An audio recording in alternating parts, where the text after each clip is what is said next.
Magandang umaga Pilipinas. Mula sa Pag-asa DUST, alamin na po natin ang latest sa lagay ng panahon. Good weather condition pa rin po tayo sa mga susunod na oras dahil po yan sa easterlies o yung hangin mula sa silangan. Dahil nadaan po ito sa may Pacific Ocean, asahan po natin na magdadala ito ng mainit at maalinsangan na panahon sa malaking bahagi po ng Luzon kasama ang Visayas at Mindanao. Patuloy naman po ang paalala ng Pag-asa na posible pa rin ang pagkakaroon ng isolated cases of rain showers and thunderstorms. Bukod po dito, alamin naman natin ang magiging lagay ng panahon sa mga sakahan sa bansa.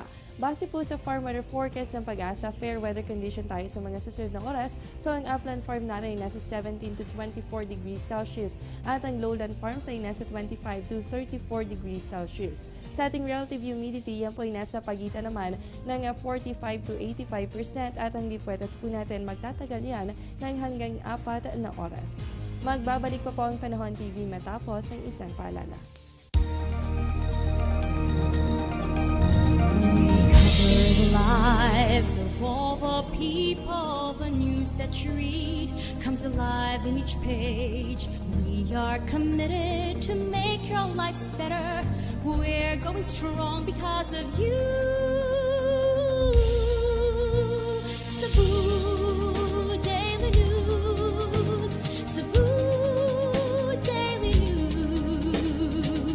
Cebu Daily News. We tell it as it is.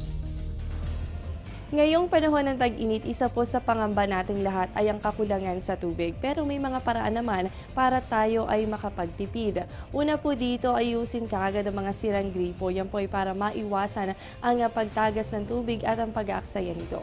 Pangalawa, isara po ang gripo kapag hindi naman ginagamit, lalo na habang kayo ay nagsisipilyo o kaya naman ay naguhugas ng mga pinggan. Pangatlo po, gawin natin ang pagdidilig ng halaman sa umaga o kaya naman ay sa hapon. During these hours, mababa po kasi ang evaporation.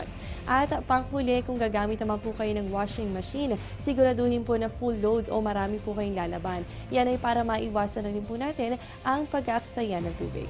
So ilan lamang yan sa mga paraan kung paano po tayo makakatipid ng tubig ngayong panahon ng tag-init.